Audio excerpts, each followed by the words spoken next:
CTET, TET एवं अन्य प्रतियोगी परीक्षाओं की तैयारी हेतु अध्ययन लॉग चैनल को लाइक, शेयर एंड सब्सक्राइब करें तथा वीडियो को सबसे पहले देखने के लिए बेल आइकन दबाना न भूलें। मित्रों नमस्कार। अध्ययन लोग के इस YouTube चैनल पर मैं ललित पांडे एक बार फिर से आप सभी मित्रों का बहुत बहुत स्वागत करता हूं। मित्रों, आज हमारा जो टॉपिक है वो है अलंकार का। आइए अलंकार के विषय में कुछ चर्चा किया जाए। अलंकार को मित्रों अंग्रेजी में फिगर ऑफ स्पीच कहते हैं। अगर हम अलंकार शब्द के विषय पे चर्चा करें तो अलंकार शब्द का निर्माण दो शब्दों के योग से हुआ है। पहला है अलम और दूसरा है कार। अलम और कार। अब इसका जो अर्थ होता है यह होता है शोभा बढ़ाना, अलंकृत करना या फिर सुंदर लगना, और बहुत सारे अर्थ निकल करके आते हैं। अलंकार का शाब्दिक अर्थ की बात है यदि हम करें तो। इसके पश्चात शोभा बढ़ाना या फिर अलंकृत करना, जिस तरीके से किसकी शोभा बढ़ाना, किसकी शोभा बढ़ाना, प्रश्न उठता है कि किसकी शोभा बढ़ाना, तो काव्य की शोभा बढ़ाना। किसकी? काव्य की शोभा बढ़ाना। अगर हम इसको परिभाषित रूप में या फिर परिभाषा के रूप में हम पिरोएं तो परिभाषा निकल करके जो आती है हमारे सामने, वो हम कह सकते हैं कि काव्य की शोभा बढ़ाने वाले तत्वों को अलंकार कहते हैं।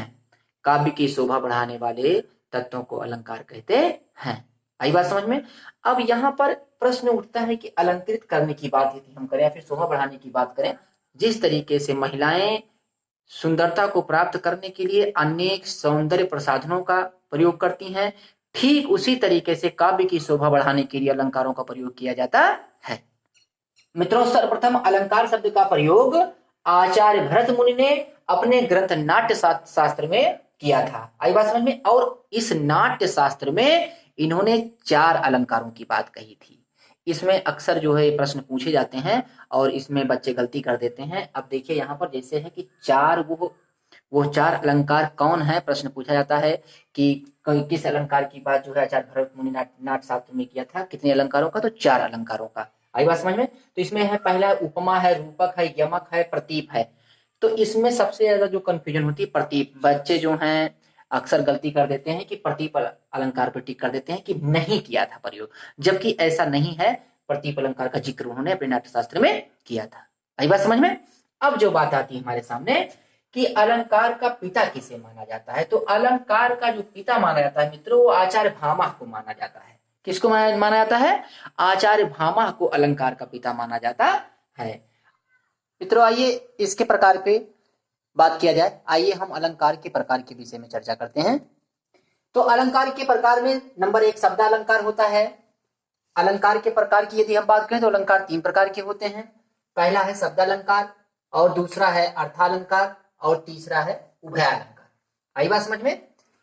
यदि हम अब इसकी परिभाषा में मत उलझिए, इसको इसके शब्द से ही, इसके नाम से ही इसकी परिभाषा हम निकाल लेते हैं। जैसे शब्द अलंकार, शब्द और अलंकार, शब्द और अलंकार अर्थात शब्दों के द्वारा जहां पर चमत्कार उत्पन्न होता है उसे हम शब्द अलंकार कहते हैं, और जहां पर अर्थ के माध्यम से चमत्कार उत्पन्न किया जाए वहां पर अर्थालंकार होता है, और जहां पर शब्द और अर्थ दोनों के माध्यम से चमत्कार उत्पन्न किया जाए वहां पर उभयालंकार हो जाता है। आई बात समझ में? अब जो बात आती है हमारे सामने कि मित्रों शब्द अलंकार के अंतर्गत शब्द ही माने नहीं रखता, इसके अंतर्गत वर्ण, शब्द और वाक्य तीनों का अपना अपना स्थान होता है। अब देखिए, जब बहुत सारे कवि हैं, जब किसी काव्य की रचना करते हुए, बहुत ऐसे कवि हैं कि जो अपने काव्य की रचना करते हुए वर्णों पर ध्यान केंद्रित करते हैं। किस पर? वर्णों पर ध्यान केंद्रित करते हैं। तो वर्णों पर ध्यान केंद्रित करते हैं तो भी शब्द अलंकार के अंतर्गत आता है। और कुछ विद्वान जो है अपने काव्य की रचना करते हुए वो शब्दों पर ध्यान देते हैं, शब्दों को केंद्र बिंदु मानते हैं, शब्दों को केंद्र बिंदु मानते हैं, तभी शब्द अलंकार होता है। और कुछ विद्वान अपने काव्य की रचना करते हुए वो वाक्य को दृष्टिगत रखते हुए काव्य की रचना करते हैं। इसलिए तब भी शब्द अलंकार के अंतर्गत आता है, ये भी शब्द अलंकार के अंतर्गत आता है। आई बात समझ में? तो यहां पर कहने का तात्पर्य है कि वर्णगत और शब्दगत और वाक्यगत तीनों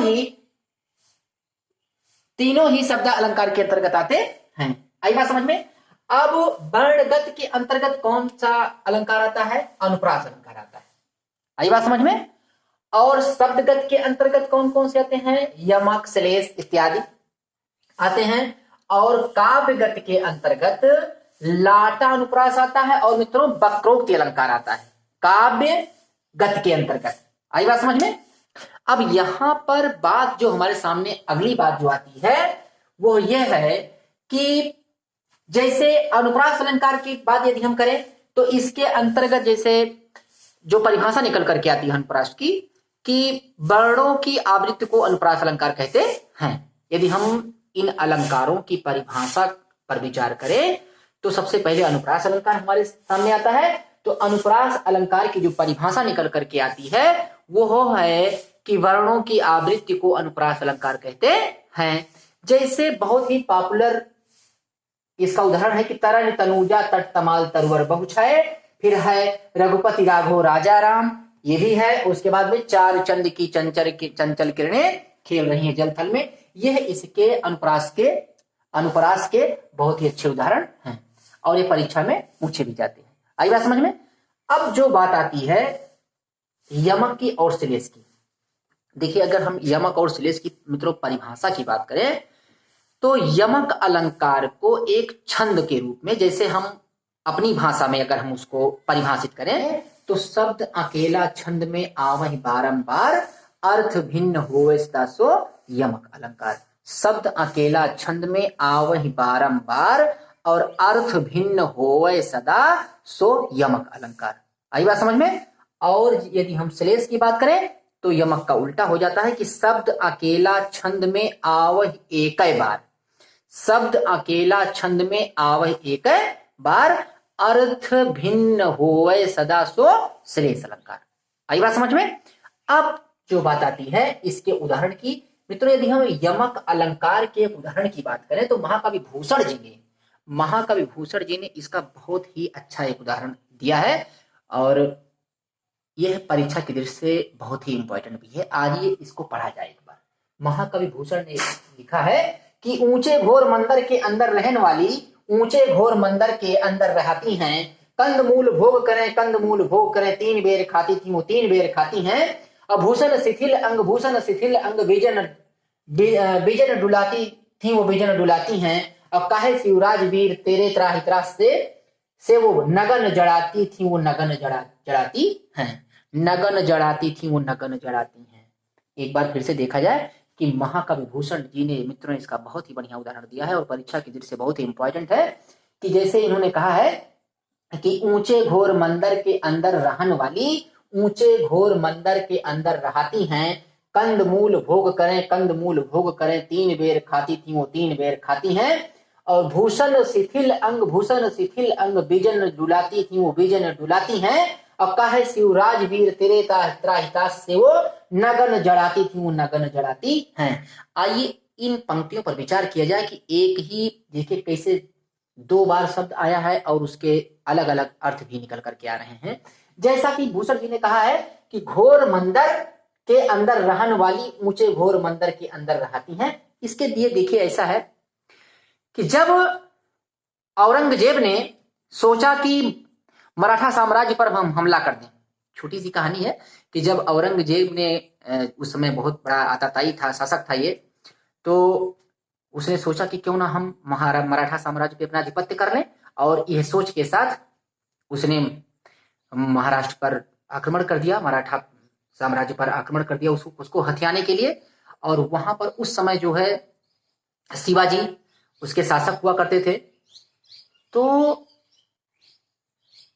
अपनी उनके शिवाजी के डर से शिवाजी ने सोचा कि उसने हमारे साम्राज्य पर हमला किया, हमारे साम्राज्य पर चढ़ाई कर दी, तो उन्होंने अपनी तलवारें खनका दी और बिल्कुल अलर्ट हो गए वो। तो उनके डर के कारण देखिए क्या होता था, उनके डर के कारण औरंगजेब ने क्या किया कि अपने सारे परिवार के साथ सारी रानियों के साथ, एक रानी तो थी नहीं, कई रानियां थी, तो सारी रानियों के साथ वो जो है ऊंचे पहाड़ पे चला गया, छिप गया जाकर के। देखिए वही पंक्तियां भूषण जी ने कैसे इसको वर्णित किया है कि ऊंचे घोर मंदिर के अंदर रहन वाली, ऊंचे घोर मंदिर के अंदर रहती है, वो गुफा में चला गया था, वो डर के कारण जो है, किसके डर के कारण? शिवाजी के डर के कारण। तो देखिए क्या होता था, उस रानियों की विरह व्यथा का, देखिए रानियों का वर्णन किया गया है, रानियों की व्यथा का वर्णन किया गया है कि ऊंचे घोर मंदिर, पहले घोर मंदिर शब्द का अर्थ है महल और दूसरे घोर मंदिर का अर्थ है गुफा। कि जो रानियां, औरंगजेब की जो रानियां थी वो अपने महल में किस तरीके से रहती थी, आज वह शिवाजी के डर के कारण देखिए कहां पे है, गुफा में जाकर के छिपी हुई है। आई बात समझ में? अगली पंक्ति में देखिए कि क्या करती थी वो, कि कंदमूल भोग करे, कंदमूल भोग करे, 3 बेर खाती थी वो, 3 बेर खाती हैं।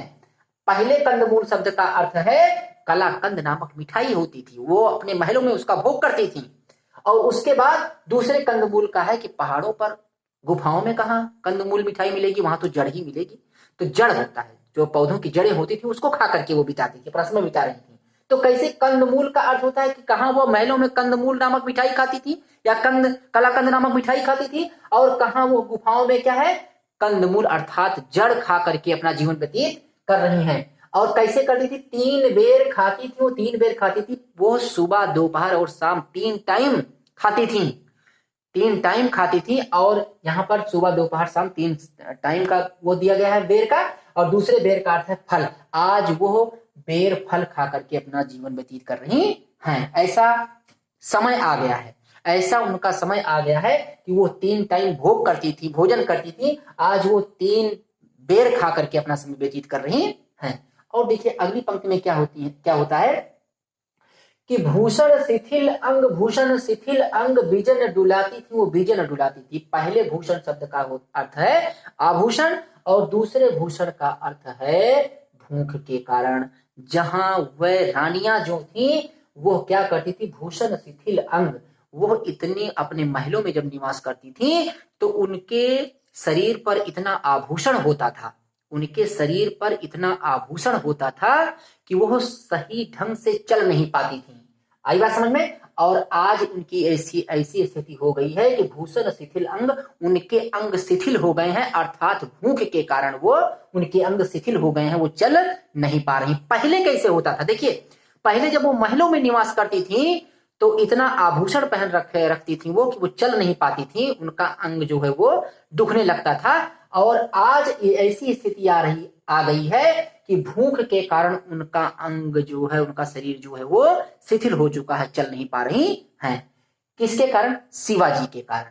और क्या है, बिजन डुलाती थी वो, बिजन डुलाती हैं। और राजा महाराजाओं के, देखिए पहले राजा महाराजाओं के यहाँ जो है वो बिजन का अर्थ होता है, पहले बिजन का अर्थ है पंखा और दूसरे बिजन का अर्थ है मित्रों जंगल।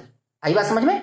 तो पहले जब ये रानियां अपने महलों में निवास करती थी तो इनकी जो चेरी थी, जो काम करती थी, ये है चाहे मच्छर लगे या ना लगे लेकिन पंखा डुलाया करें। राजा महाराजाओं के पास में पंखा हमेशा डुलाती रहती थी। और क्या था, और बिजन डुलाती थी, और वो बिजन डुलाती है। आज वो जंगल में इस बीजन बी मीन्स, बी का मतलब होता नहीं, और जन होता जहां पे कोई जन ना हो, अर्थात जंगल में आज निवास कर रही। पहले जब वो महलों में रहती, देखिए पहले जब वो महलों में रहती थी तो उनके बगल में पंखा डुलाया जाता था, पंखा हाँका जाता था, पंखा चलाया जाता था, उनके पास में पंखा चलाया जाता था। और आज वो जंगल में निवास करने को मजबूर हैं। आई बात समझ में? और फिर अंतिम पंक्तियों में क्या है कि काहे शिवराज वीर तेरे त्राहि त्रास से वो नगन जड़ाती हैं, वो नगन जड़ाती हैं। यहाँ पर देखिए कह रहे हैं कि हे शिवाजी आपके डर के कारण आज उनकी क्या स्थिति है कि नगन जड़ाती थी वो, नगन जड़ाती हैं। पहले जो थे जब वो महलों में, पहले जो था जब वो महलों में निवास करती थी तो क्या होता था कि नगन जड़ाती थी, मतलब जब उनके लिए जब कपड़े आते थे तो कपड़े वो ऐसे नहीं पहन लेती थी, पहले वो कपड़ा दर्जी के यहाँ जाता था और जाने के पश्चात वहां पर उसमें नग, मोती, हीरे, जवाहरात तमाम तरीके से जड़े जाते थे। उसके बाद वो उसको पहनती थी, उसको धारण करती थी। और आज ये ऐसा है कि वो क्या है, नगन जराती है। नगन का मतलब होता है निर्वस्त्र होकर के आज वो जो है रहने को मजबूर हो चुकी हैं। किसके कारण? केवल किसके कारण? केवल जो है शिवाजी के कारण। किसके कारण? शिवाजी के कारण आज उनकी ऐसी स्थिति आ रही है। और वो अपने पतिदेव अर्थात औरंगजेब से ऐसा कह रही हैं कि आपने क्यों इस तरीके से जो है चढ़ाई कर दिया उनके ऊपर, और क्यों इस तरीके से जो है झगड़ा आपने मोल ले लिया, युद्ध कर लिया, झगड़ा आपने मोल ले लिया कि हमको आज इस अवस्था में रहने को विवश होना पड़ रहा है। आई बात समझ में? तो अगला देखिए, इस तरीके से देखिए, एक ही पंक्तियों में दो दो शब्द आए हैं और उनके अर्थ भी अलग निकल करके आ रहे हैं। इस तरीके से यहाँ पर यमक अलंकार हो रहा है। आई बात समझ में? ये यमक अलंकार जो है प्रदर्शित हो रहा है। यहाँ पर इस तरीके से देखिए कि अलग अलग शब्द आ रहे हैं और उनके अलग अलग अर्थ निकल रहे हैं। इस तरीके से यहाँ पर यमक अलंकार प्रदर्शित हो रहा है। क्लियर? इसके पश्चात अगर हम श्लेष पे चर्चा करें तो श्लेष अलंकार में जैसे ये है कि शब्द अकेला छंद में आवहि एक ही बार, अर्थ भिन्न हो सो श्लेष अलंकार। यहाँ पर एक ही शब्द एक ही बार आवे और उसका अर्थ भिन्न भिन्न हो, वहां पर श्लेष अलंकार होता है। और ये भी किसके अंतर्गत आता है? शब्द अलंकार के अंतर्गत आता है। तो यहाँ पर इसका श्लेष अलंकार का उदाहरण देखिए कि चिर जीवो जोरी जुरे क्यों न स्नेह गंभीर, और को घट या वृषभानुजा वह हलधर के वीर। यहाँ पर वृषभानुजा के दो अर्थ निकल करके आते हैं हमारे सामने। वृषभानुजा देखिए, अगर इसका हम विच्छेद करेंगे तो वृषभानु प्लस जा, वृषभानु प्लस जा का मतलब होता है राधा। क्या होता है राधा। और वृषभ प्लस अनुजा का मतलब होता है गाय। वृषभ मीन्स होता है बैल और अनुजा का मतलब होता है बहन, अर्थात गाय, अर्थात बैल की बहन, अर्थात बैल की बहन बराबर क्या हो जाएगा? गाय। इस तरीके से वृषभानुजा के दो अर्थ निकल करके आए। क्लियर?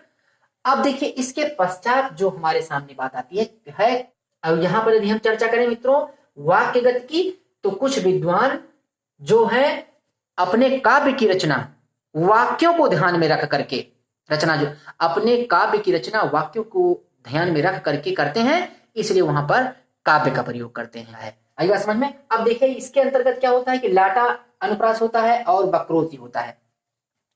आई बात समझ में? इसमें देखिए बहुत ही अच्छा उदाहरण है कि पूत सपूत तो क्यों धन संचय, और पूत कपूत तो क्यों धन संचय। आई बात समझ में? इसमें देखिए एक समय की बात थी कि आप ये कबीरदास जी का है। तो कबीरदास जी के वैसे तो बहुत सारी संतानें हुई, लेकिन एक बेटा और एक बेटी, कमाल और कमाली। तो कमाल वाकई में देखा जाए तो कमाल बहुत ही कमाल का बेटा था कबीरदास जी का। तो क्या हुआ कि कबीर तो सदुकड़ी भाषा थी उनकी, और उसके बाद में वो रमता जोगी बहता पानी अपना जहां रहते थे अपना प्रवचन करते रहते थे और उसके बाद में लोगों को उपदेश देते रहते थे। तो उनके बेटे ने कहा कि जो है पिताजी आप ऐसे घूमते रहते हैं और कुछ धन अर्जन किया जाए, आप कुछ कमाइए आप। तो उन्होंने कहा कि ये तो मुझसे बच्चे नहीं हो पाएगा, मैं इस तरीके से काम नहीं कर सकता। तो उन्होंने उसके बेटे ने कहा, कबीरदास जी के बेटे ने कहा कि आप जब आप नहीं जो है कमाने नहीं जाएंगे तो हम ही जाते हैं। तो कमाल जो थे वो चले गए कहीं पे काम धंधे की तलाश में, और अंत में उनसे नहीं हो पाया, वो कहीं पे सेट नहीं हो पाए, काम धंधा नहीं मिला, वो वापस चले गए।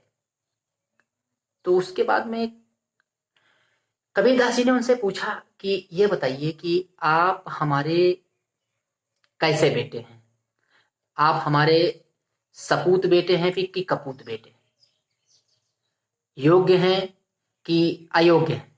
तो जाहिर सी बात है सभी लोग ऐसा आंसर देंगे। तो कमाल ने कहा कि मैं आपका सपूत बेटा हूं। तब कबीरदास जी ने कहा कि पूत सपूत तो क्यों धन संचय, जब आप सपूत हैं तो मुझे धन की क्या आवश्यकता है, आप तो सब कुछ संभाल लेंगे तो मुझे धन की कोई आवश्यकता नहीं। अब देखिए कमाल ने क्या कहा कि नहीं मैं कपूत हूं, अब आप बताइए, अब तो आप प्रबंध करिए, अब तो आप जाइए कमाने, तो उन्होंने कहा कि पूत कपूत तो क्यों धन संचय। जब आप हमारे कपूत बेटे हैं, अर्थात क्या है, कुछ संभालने वाले नहीं हैं, कुछ किसी के काबिल नहीं है, ना काबिल हैं आप, तो मैं धन इकट्ठा करके क्या करूंगा। तो जाहिर सी बात है, अगर कपूत निकल गया बेटा तो कितना भी धन है उसको बर्बाद कर देगा। और आज के परिप्रेक्ष्य में देखा जाए तो धन अगर इकट्ठा हो जाता है किसी भी, यदि वो कपूत निकल गया, कहीं दारू शराब में लत लग गई तो वो निकल जाते हैं बियर बार में, वहां पे फिर तो मुन्नी बदनाम हुई पे बहुत सारे पैसे लुटा देते हैं। आई बात समझ में। तो इसीलिए उन्होंने कहा कि पूत सपूत तो क्यों धन संचय और पूत कपूत तो क्यों धन संचय, दोनों अर्थों में उन्होंने कहा अपने बेटे कमाल को। आई बात समझ में। तो इस तरीके से यदि देखा जाए तो आज हम लोगों ने अलंकार के भेद में सबसे पहले शब्द अलंकार की चर्चा की, उसके अंतर्गत वर्णगत, शब्दगत और काव्यगत, और इस तरीके से हम लोगों ने आज पढ़ा और अनुप्रास के बारे में पढ़ा, यमक के बारे में पढ़ा, श्लेष के बारे में पढ़ा, और उसके बाद में लाटा अनुप्रास का भी बताया हमने आपको, और उसके बाद भूषण जी का एक बहुत ही अच्छा हमने आपको उदाहरण दिया यमक अलंकार का, तो और श्लेष का भी हमने दिया। आप लोग आज हम लोगों ने इस तरीके से शब्द अलंकार के विषय में चर्चा की, उसका अध्ययन किया, और कल हम लोग इस तरीके से हमने अध्ययन किया। आज के लिए बस इतना ही। और मेरी एक रिक्वेस्ट है आप लोगों से कि यदि आपको लगे कि हाँ हमने कुछ मेहनत किया है तो आप लोग इसको हमारे चैनल को सब्सक्राइब करिए और लाइक करिए, शेयर करिए। और आज के लिए बस इतना ही, और बहुत बहुत धन्यवाद।